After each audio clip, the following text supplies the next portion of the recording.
Bata ang tundo. Idol ko to.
Sabik ng makita ang ating pong butihing Mayor. Muli po, isang malakas na palakpakan, Mayor Francisco Isko Morena Domagoso. Kasama rin po natin Vice Mayor Dr. Hani Lacuna.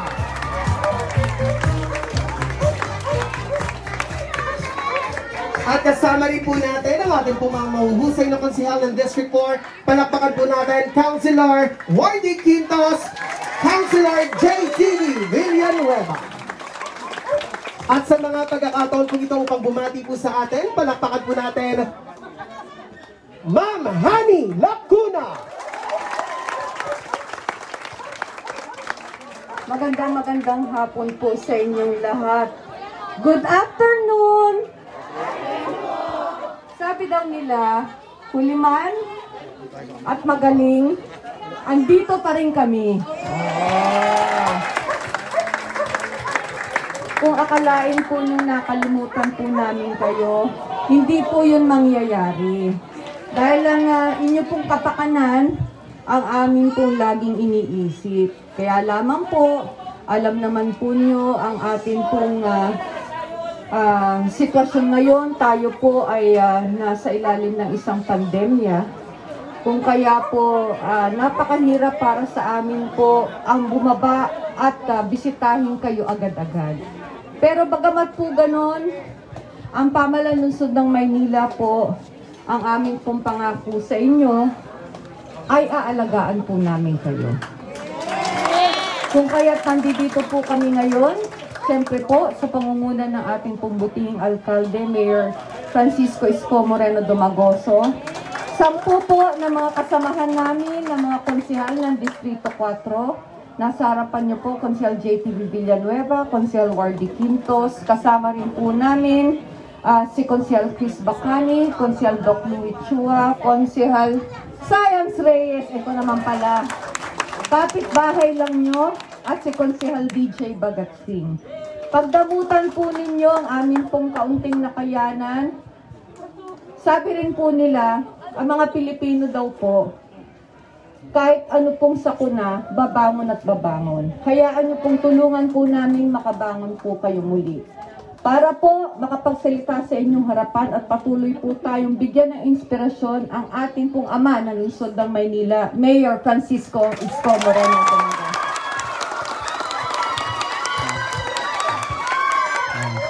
Hi. Hi. Hello. Una, nais ko munang batiin ang ating mga konsehal. Nandito dito. Nandito si JTB. Palakpakan natin. Yung Batang Sampalok. Si Wardy, Quintos. At lagi kayong kasama sa kanyang pagdarasal. Si Science Reyes. Anyway, una ay salamat sa aking kapwa kawani ng pamahalang lungsod, yung ating mga taga-MDSW, yung mga taga-social welfare. Sila lagi namin katulong for so many months. Itong lalo na itong pandemyan to. Kaya alam ko, mabigat ang pinagdadaanan. It's not that simple. Sa picture, madaling maintindihan. Pero sa tunay na buhay, kung di mo alam yung pakaramdam sa lupa, talagang hindi mararamdaman yung tao. Hindi naman kailasan mo kung saan naman ako nang galing. Bagamat magkaganon, talagang napakalaki pa ng pagsubok sa syudad, sa bansa, at sa buong mundo. Kaya ako naman, lagi magpapaalala. Meron pang coronavirus, ha? Huwag niyong bibiruin yun.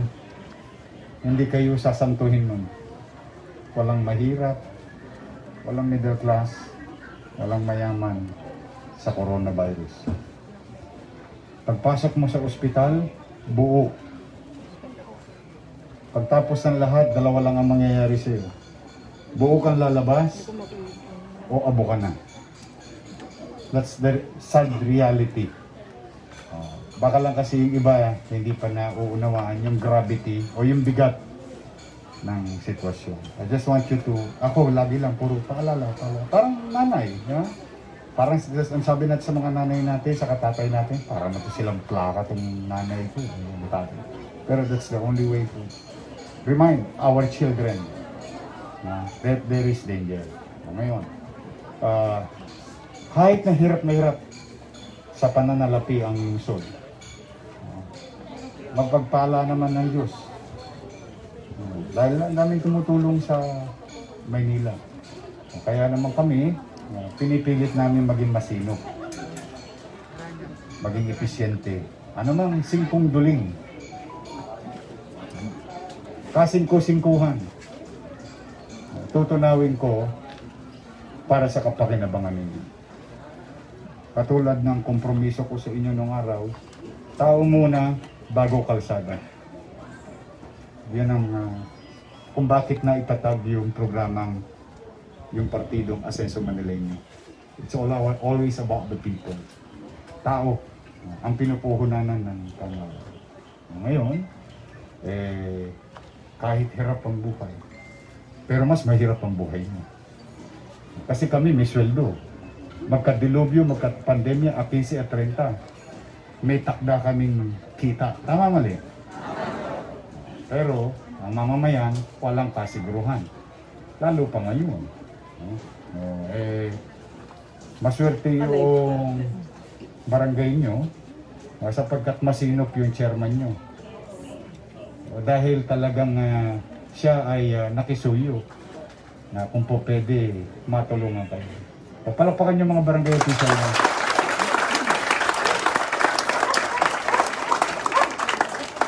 Kaya naman, nandito kami ni Vice Mayor Hani in our own little way makagawa ng paraan para mabubungan na yung pader na yun.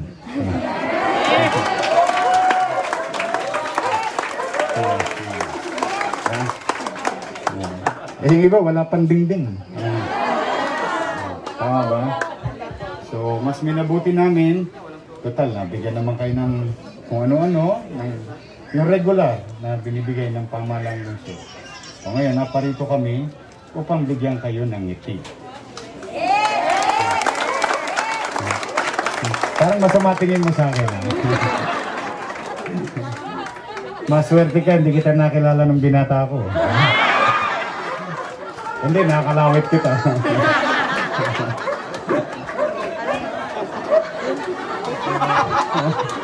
Anyway, pinasasaya ko lang kayo. It's really hard.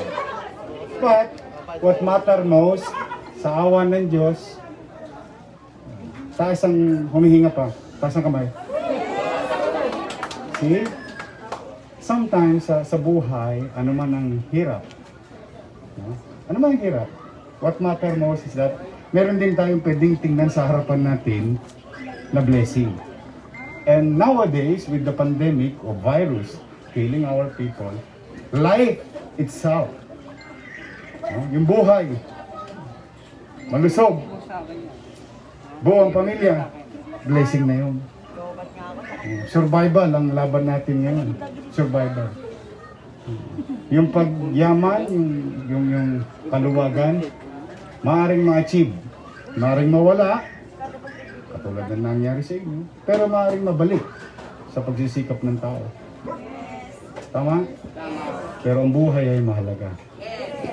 Kaya umasa naman kayo ang inyong pamahalaang lungsod. Hindi naman kami titigil na patuloy na kontrolin. Kontrol, ha? Hindi sugpo. Hindi sugpuin. Kasi walang gamot eh. Kontrolin at itaas ang level ng kaligtasan ng taong na-impeksyon. Sabihin, wala rin kasiguruhan na mabubuhay. Pero, pasilidad, ekwipo, doktor, gamot, lahat ng uri matikman ng mahirap, ng middle class, ng mayaman. Dahil sa Maynila, ang buhay ng tao, pare-pareho ang halaga sa pananaw ko. Ha? Yan.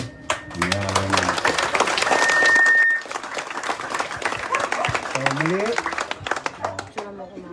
nakikiisa kami sa inyo sa ganitong paraan man lamang.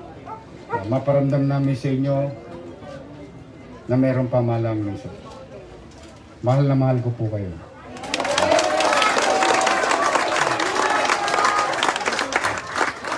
Pero mas mahal ko ang asawa ko. Sarap!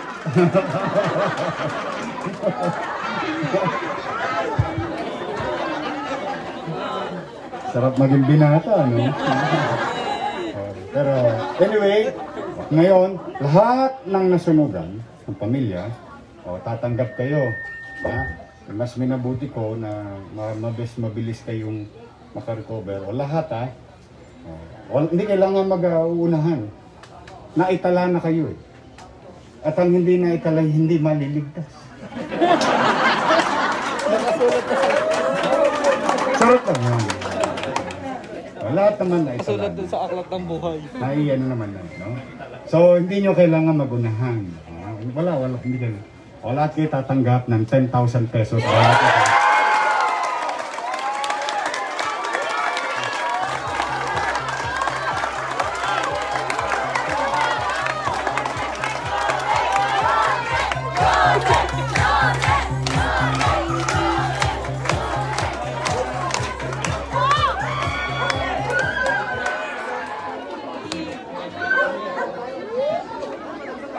Huwag nyo itatos gasing kung saan, ha? Bili ng bubong, 2x2, plywood. Sabi nga ng nanay ko, to, ha? Sumalangit na ang kaluluwa niya. Last week na wala na ang nanay ko.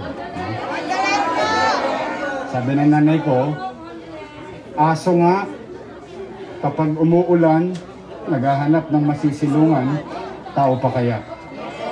Kaya unahin ninyo na maisilong yung inyong pamilya. Ha? So muli, mag-iingat kayo.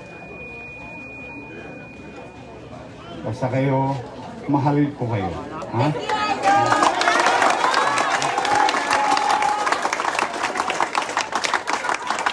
Maniningil lang ako ng konti. Ha?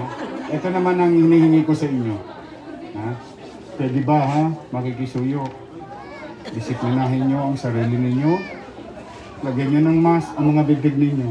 Yun lang, wala akong ibang hihilingin. Huwag na huwag kayong magbabakat. Please wear mask. Just mask.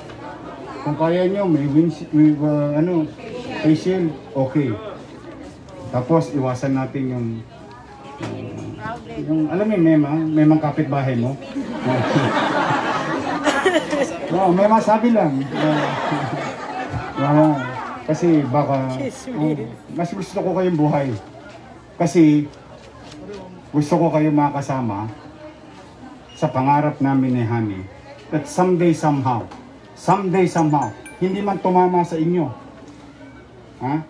Tumama na lang sa mga apo at anak ninyo na mayroong maaliwalas, panatag na pamumuhay sa lungsod ng Maynila.